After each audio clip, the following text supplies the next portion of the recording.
এইবার আপনাদের সামনে রাখবো বিএলও অধিকার রক্ষা কমিটি। তৃণমূলপন্থী এই সংগঠন আজকে এসআইআর এর বিরোধিতায় শুধু পথে নামলো না, একেবারে বিবাদী বাগে নির্বাচন কমিশনের যে অফিস রয়েছে তার সামনে বিক্ষোভ পর্যন্ত দেখালো। একবার ছবিটা দেখুন।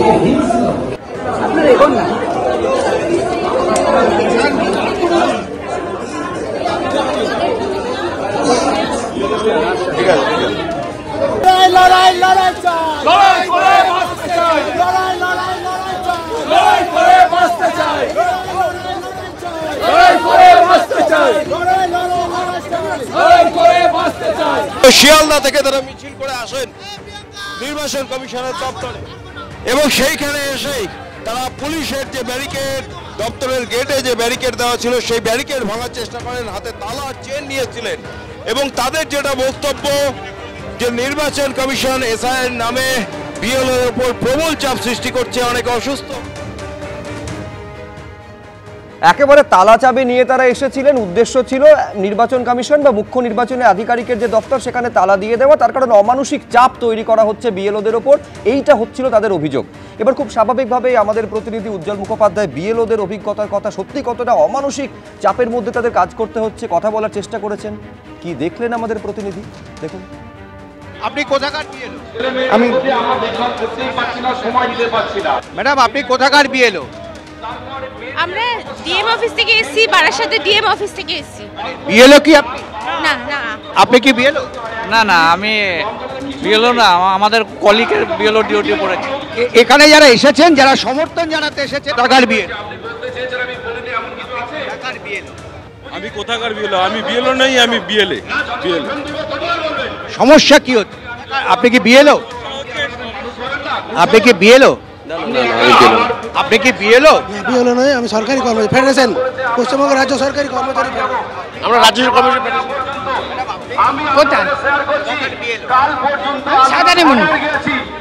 সাধারণ মানুষ, রাজ্য সরকারের কর্মচারী। এখনো পর্যন্ত আমরা যাদেরকে দেখতে পাচ্ছি, আমরা চেষ্টা করছি বিএলওদের কাছে পৌঁছানোর, কিন্তু যারা এখানে রয়েছেন আমরা আবারও জিজ্ঞেস করছি এখানে যারা এসেছেন, ম্যাডাম আপনি কোথাকার বিএলও?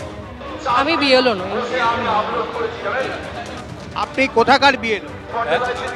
আমরা স্টাফ। আপনি বিএলও? আপনি কোথাকার বিএলও? আমি মগরাট ওয়েস্ট। কি কি সমস্যা হচ্ছে?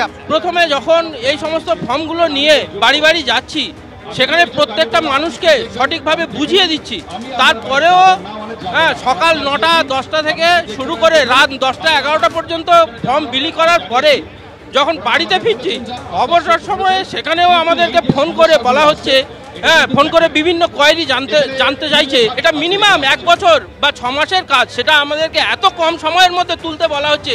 এতে সঠিকভাবে করা সম্ভব নয়, আর এতে আমাদের শারীরিক এবং মানসিক প্রচন্ড প্রেসার। আপনার বুথ কোনটা?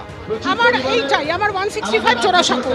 এই আচ্ছা, এখানে আপনাকে কি কি কজনকে করতে হয়েছে এখনো পর্যন্ত ফর্ম বিলি? 700, নিয়ার অ্যাবাউট 700। কতটা কমপ্লিট হয়েছে? এবং আমাদের সহকর্মী 25% থেকে 30%। আপনাদের মেন সমস্যা কি ডিজিটালাইজ করা? ডিজিটালাইজেশনটাই সবথেকে বড় সমস্যা, কারণ সময় খুব কম। 25 তারিখের মধ্যে বলছে কমপ্লিট করে দিতে, সেটা কখনোই সম্ভব না। প্রথমে তো 4 ডিসেম্বর ছিল, 4 ডিসেম্বরের মধ্যেও করা সম্ভব না। মিনিমাম 6 মাসের কাজ এটা। 6 মাস হলে আমাদের যদি আরো কিছু সময় বাড়িয়ে দেয়, আমরা সম্পূর্ণ সঠিকভাবে কাজটা করতে পারি। এখানে কাজে আমাদের কিছু ভুলচুকও হয়ে যেতে পারে। আমি দেবনারায়ণ সরকারের কাছে আসবো। এটা খুব বিস্ময়ের দেবনারায়ণ দা, মানে যাদের অধিকার রক্ষার জন্য কমিটিটা তৈরি হয়েছে, মানে বিএলও অধিকার রক্ষা কমিটি, সে বিএলওদের খুঁজে পেতে কার্যত কালঘাম ছুটে গেল অঞ্চলের। পাওয়া গেছে শেষমেশ, অবশেষে দুজনকে অনেক কষ্ট করে। কিন্তু আমার প্রশ্নটা তুমি উত্তরটা প্রথমে দিলে না। আগের এসআইআর এর সঙ্গে এবার এসআইআর এর মৌলিক পার্থক্য, প্রধান পার্থক্য দুটি। এক, আগের এসআইআর এ কারেন্ট ডেটায় হতো না। আমার এই প্রশ্নটা আপনার কাছে অস্পষ্ট, সেজন্য এড়িয়ে যাচ্ছেন। 2 নম্বর 23 বছর পরে হচ্ছে 2002 এর ডাটা। 2 নম্বর, কোন নাগরিকদের ফর্ম পূরণ করতে আপনি আপত্তি জানান, আপনি 100 বার আপত্তি জানান, কিন্তু আমার প্রশ্নটার উত্তর দিন। বিএলও অধিকার রক্ষা কমিটির এই মিছিলে বিএলও কোথায়? হাতে গোনা কয়েকজন কেন?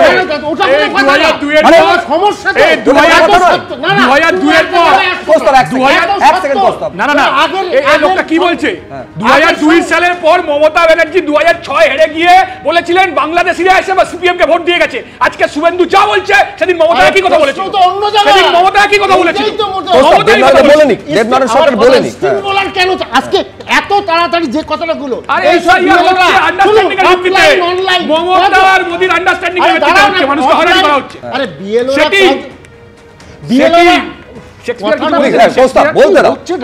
বলতে দাও। হ্যাঁ, আজকে অফলাইন অনলাইন কজন অনলাইন জানে?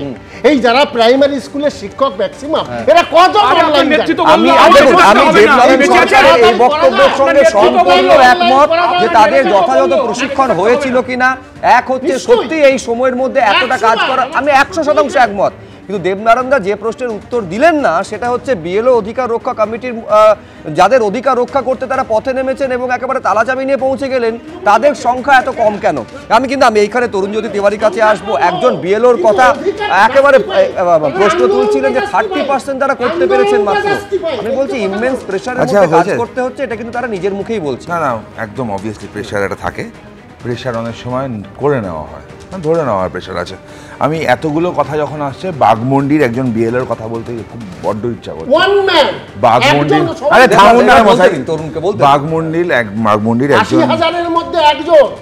বাগমন্ডির একজন বিএলও, ওখানকার অবস্থা আমরা জানি, ওখানে শিক্ষার হার আমরা জানি। বেশিরভাগ লোক নিজের ফর্মটা ফিল আপ পর্যন্ত করতে পারে না, অনলাইন তো ছেড়ে দাও। সে 15 দিনে কাজটা কমপ্লিট করেছে, এরকম লোকও আছে। আজকে দেখলাম থামুন না মশাই, বয়স হয়েছে, হার্টের প্রবলেম হবে, দুটো শেক্সপিয়ার ছুড়ে মারবে মানুষ। এবার সেকেন্ড হচ্ছে দেবনারায়ণদা কবিতা হইতা বলে শুরু করে। এই এদের আন্দোলন দেখে আমার একটা কবিতা মনে পড়ছে যে এপাং ওপাং ঝপাং আমরা সবাই ড্যাং ড্যাং। কেন বলছি? আমরা পয়েন্ট আউট করেছি হরিপাল বিবেকানন্দ মহাবিদ্যালয় টিএমসিপি ছাত্রদের ওখানে বিএলও সেজে আছে। আমরা দেখছি স্কুল যারা বলছে আমরা গভর্নমেন্ট এমপ্লয়ি, তোমায় গ্যারান্টি দিয়ে বলতে পারি ম্যাক্সিমাম টোটো চালায়, শিক্ষা স্কুলে পর্যন্ত পৌঁছায়নি এরকম লোকজন ওখানে আছে, যারা কোনো সরকারি সংস্থার সম্পর্ক নেই তারা আন্দোলন করছে। আর আন্দোলন নেতৃত্বকে দিচ্ছে, নেতৃত্ব যে মইদুল ইসলাম। কোন মইদুল ইসলাম আমরা জানি, মনে আছে? মমতা বন্দ্যোপাধ্যায়ের বিরুদ্ধে বলেছিল আমাকে ধরতে এসছে। দেখলাম কিছু থামবেন দাদা, মারা যাচ্ছে তো। দেখুন আমি বলছি একটা অবস্থান নিয়ে নেন। যেমন ভাবে দেবনারায়ণ সরকার আমার মূল প্রশ্নের উত্তরটা এড়িয়ে গেলেন, ঠিক সেরকম ভাবে তরুণজ্যোতি তিওয়ারি একটা অংশ বাগমুন্ডির কথা বলছেন, কিন্তু তরুণজ্যোতি তিওয়ারি এইটা বলছে না। এই একই ছবি উত্তরপ্রদেশ বিজেপি শাসিত রাজ্য, সেখানে এই প্রেসারে আত্মঘাতী হয়েছে বলে অভিযোগ। বিজেপি শাসিত রাজ্য মধ্যপ্রদেশ, বিজেপি শাসিত রাজ্য রাজস্থান, এখানে তো বিএলওরা যারা আত্মঘাতী হয়েছেন বা মৃত্যু হয়েছে একই অভিযোগ করছেন, ইমেন্স প্রেসারে কাজ করতে হচ্ছে তাদের। দ্রুত বিশ্বনাথ চক্রবর্তী। ইলেকশন কমিশনের পরিকল্পনার অভাবে অবশ্যই বিএলওদের অতিরিক্ত চাপ হয়েছে, কিন্তু পশ্চিমবাংলায় ডেটা অপারেটর জন্য ইলেকশন কমিশন সাংবিধানিক ব্যবস্থার অন্তর্গত ডেটা অপারেটর চেয়েছিল রাজ্য সরকারের কাছে। রাজ্য সরকার দেয়নি কেন? রাজ্য সরকার ডেটা অপারেটর না দিয়ে করে তৃণমূল কংগ্রেসের তরফ থেকে আজকে বিএলও সাজিয়ে বিক্ষোভ দেখিয়ে দিল। তৃণমূল কিন্তু আমি বলছি যতটা রাজনীতি করছে ততটা প্রশাসনিক জায়গা থেকে কিন্তু বিষয়টা অ্যাড্রেস করছে না। যে বিএলওদের প্রতি তারা দরদ দেখাচ্ছে। একবার বিশ্বনাথ আপনাকে থামাচ্ছি, সিইও দপ্তর থেকে প্রেস কনফারেন্স করা হচ্ছে, দেখব।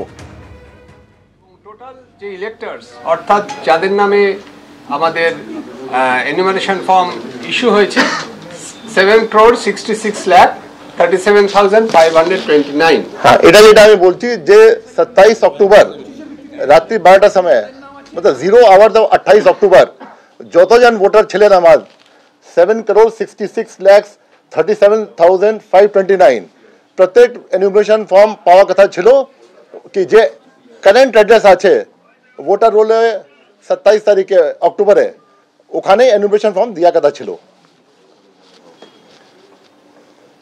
এখানে 80,681 বিএলও কাজ করছিলেন আমাদের এই সমস্ত পোলিং স্টেশন এরিয়ায়, এবং তাদের উপরে সুপারভাইজার যারা রয়েছেন 8,136, অ্যাসিস্ট্যান্ট ইআরওস যারা কাজ করছেন 3,059, এবং ইলেকট্রাল রেজিস্ট্রেশন অফিসার 294, এর ওপরে ওভারঅল সুপারভিশনে প্রত্যেক জেলায় ডিস্ট্রিক্ট ইলেকশন অফিসার রয়েছেন 24।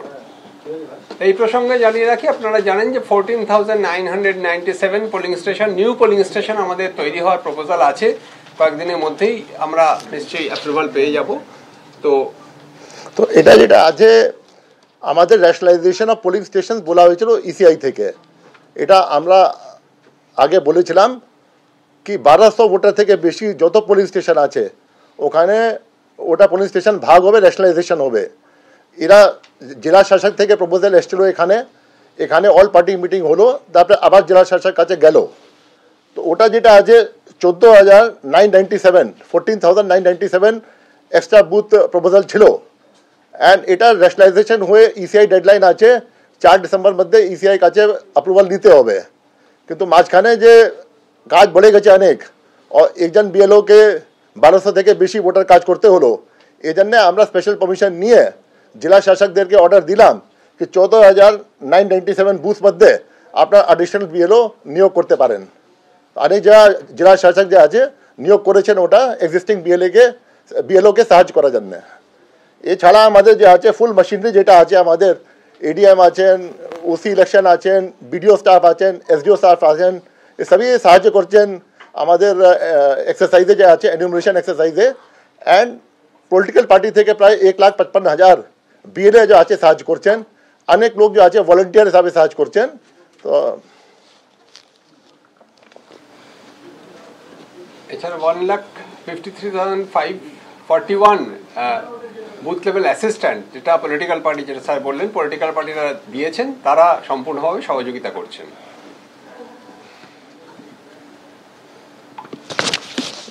এটা এনুমারেশন ফর্ম যেটা ছিল আমাদের, যেটা আমরা দিয়েছিলাম, ডিস্ট্রিবিউশন প্রায় 7,65 হলো।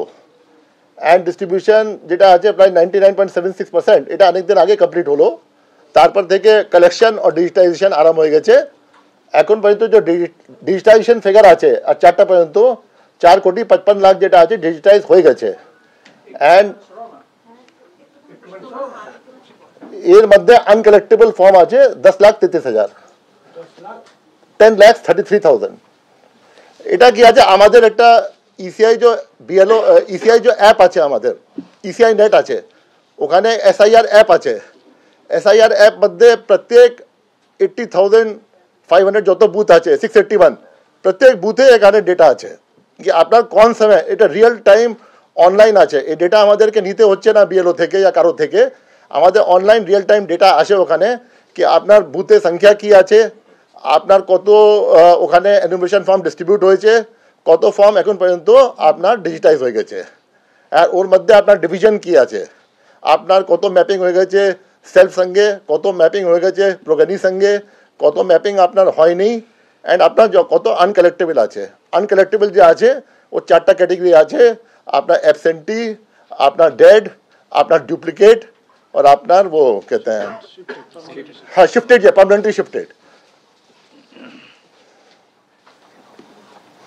এছাড়া যেটা আছে আমরা যে আছে কিছু আমাদের 1950 আমাদের আছে কল সেন্টার লাইন আছে, টোল ফ্রি, প্রত্যেক জেলাতেই আছে। তো আমরা কমপ্লেন্ট পেলাম কি কিছু লোক এনুমারেশন ফর্ম পাইনি। তো এনুমারেশন ফর্ম জন্য আমরা একটা প্রেস বিজ্ঞপ্তি আগে করেছিলাম, আপনাদের সবাইকে আমরা দিয়েছিলাম কি আমরা একটা অ্যাডিশনাল লাইন করেছিলাম যার এনুমারেশন ফর্ম নেই ওকে কন্ট্যাক্ট করার জন্য। তারপরে যেটা আছে আপনার হোয়াটসঅ্যাপ নাম্বার দিয়েছিলাম, আমরা একটা ইমেল অ্যাড্রেস দিয়েছিলাম কি যে এনুমারেশন ফর্ম পাইনি ওদেরকে আমাদেরকে দিয়ে দেবেন। আমরা যখনই কোনো খবর পাই এখান থেকে আমরা ইআরওকে বলে দিই, আর ইআরও যেটা আছে ওটা বিএলওকে দিয়ে ওখান থেকে এনুমারেশন ফর্ম পৌঁছে দিয়েছে। আরে সত্য ফোনটা সাইলেন্ট কর না।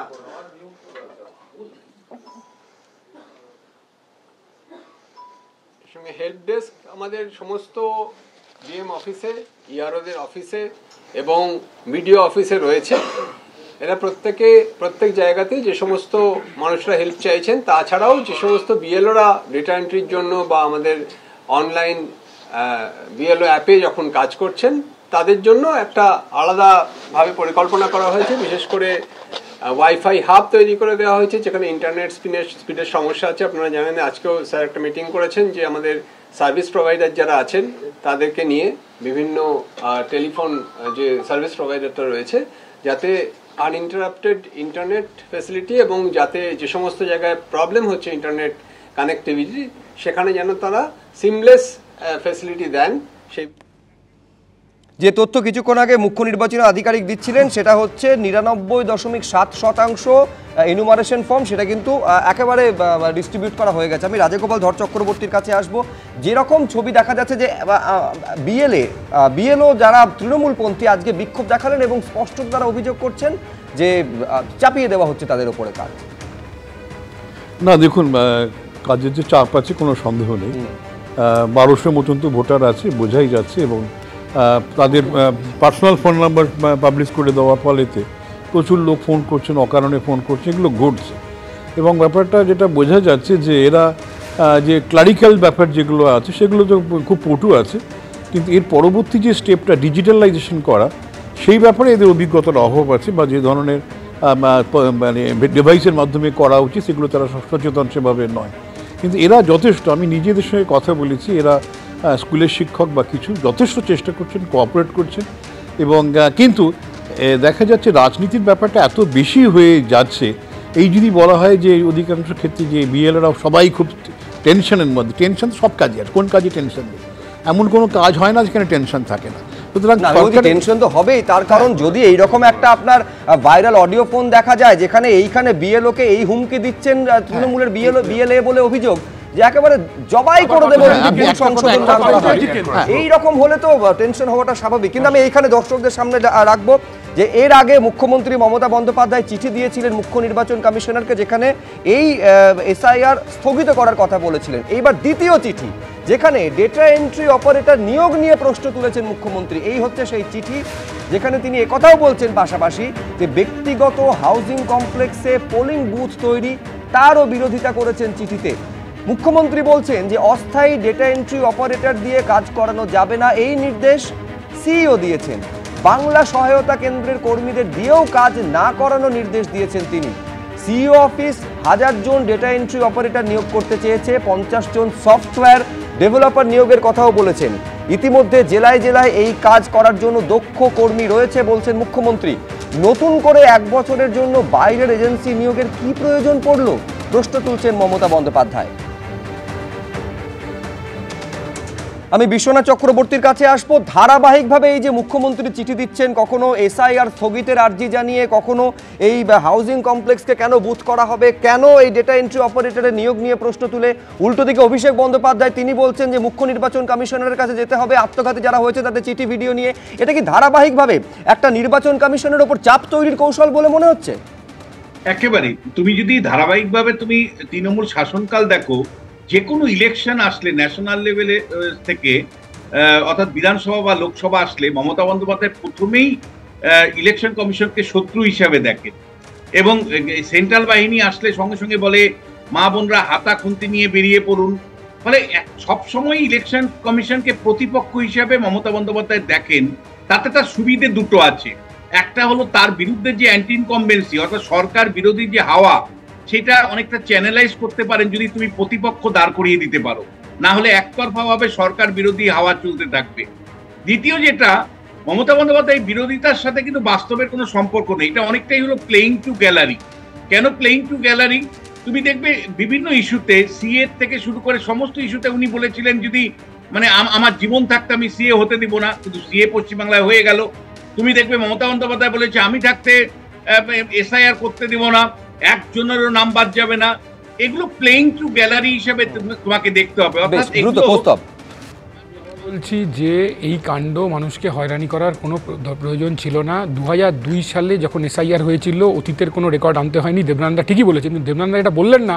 2006 সালে বিপুল মার্জিনে বামফ্রন্ট জেতার পর মমতা ব্যানার্জি যা সেদিন বলেছিলেন, কাগজ ছুঁড়ে মেরেছিলেন স্পিকারকে, যা বলেছিলেন অনুপ্রবেশকারী না এসে নাকি সিপিআইএমকে দলে দলে ভোট দিয়ে যায়, ঠিক এখন শুভেন্দু অধিকারী একই কথা বলছে। এর সাথে আমি বলবো, শুভেন্দু অধিকারী বলছেন কার্বলিক অ্যাসিড নাকি দিয়ে দিয়েছে গর্তে। আরে কার্বলিক অ্যাসিড মানে কোন শুভেন্দু অধিকারী? এটা বিরোধী দলনেতা। ও সকাল থেকে ঘুম থেকে উঠে সংখ্যালঘুদের গালাগাল করে, আর একটা সময় যখন তৃণমূলে ছিল তখন শাহাবুদ্দিন না কার বাড়িতে গিয়ে কি বাটি মাংস খেয়েছিল। এখন মুশকিল হচ্ছে তৃণমূলে থাকতে প্রমাণ করতে হয় মুসলমান, বিজেপি হলেই প্রমাণ করতে হয় হিন্দু। আসলে দেখবেন এই 7 দিন ধরে রুটি রুজি, কর্মসংস্থান, কাজ, চাকরি, চিকিৎসা, এই এজেন্ডাগুলো ঘুরিয়ে আমি তার কাছে আসবো। শুধু একটা তথ্য একটু সংশোধন করে দিই, সেদিন চেয়ারে স্পিকার ছিলেন না, ডেপুটি স্পিকার ছিলেন। হ্যাঁ, শীর্ষে 9টা রাজ্য এবং 3টে কেন্দ্রশাসিত অঞ্চল, মোট 12 জায়গায় এসআইআর হচ্ছে। তো কোনো জায়গাতে অতটা গণ্ডগোল কিছু নেই, সব গণ্ডগোল হচ্ছে আমাদের এই বাংলাতে। আজকে 324 নম্বর অনুচ্ছেদের সংবিধানে পরিষ্কার করে বলা আছে যে ভোটার তালিকার সংশোধনের কাজ ইলেকশন কমিশনের, সেটা অধিকার। আর সেই জায়গাতে কেন হবে? ডাটা এন্ট্রিতেও বলা হয়েছিল 1000 জনকে চেয়েছিল ইলেকশন কমিশন 1 মাস আগে, 1 বছরের কাছাকাছি হতে চললো। আজকে যদি রাজ্য সম্পূর্ণ অসহযোগিতার পথে যদি হেঁটেও থাকে, কমিশন কি করতে পারত? একদম ঠিক, ইলেকশন কমিশনের করা উচিত ছিল। এবং ইলেকশন কমিশন আজকে বলছেন যে চুক্তিভিত্তিক অন্যান্য এজেন্সি থেকে নেওয়া হবে। কেন আগে নেননি? তাহলে তো ডাটা যারা বিএলও, আজকে বিএলও যে চাপ পড়ছে, যে বিএলওরা বলছে আমরা করতে পারছি না, যে মোবাইল থেকে ডাউনলোড করতে পারছি না, সেই জায়গাতে আজকে এটা হতো না।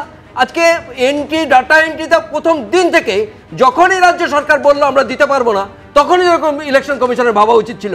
ইলেকশন কমিশন প্রত্যেকটা পদ ভাবুন যে তাদের এরকম অবরোধ, এরকম সম্মুখীন হতে হবে, তার জন্যে প্রত্যেকটা জায়গায় ইলেকশন কমিশনকে ভাবতে হবে। কারণ ভোটার জিনিসটাই সবটা ইলেকশন কমিশনের ওপর নির্ভর। বেশ বেশ, আমি এইখানে নিঃসন্দেহে এইবার ইলেকশন কমিশন কি পদক্ষেপ নেয়, মূলত আজকে যখন যে বিক্ষোভ দেখানো হয়েছে তার প্রেক্ষিতেই বা কি পদক্ষেপ নেয়। মোট কথা হচ্ছে সব বৈধ ভোটারদের নাম যেন থাকে, অবৈধ ভোটার একটাও যেন না থাকে। এই বিরোধিতার আবহে কিভাবে ইলেকশন কমিশন তাদের কাজটা সুষ্ঠুভাবে চালিয়ে নিয়ে যেতে পারে সেদিকে নজর থাকবে।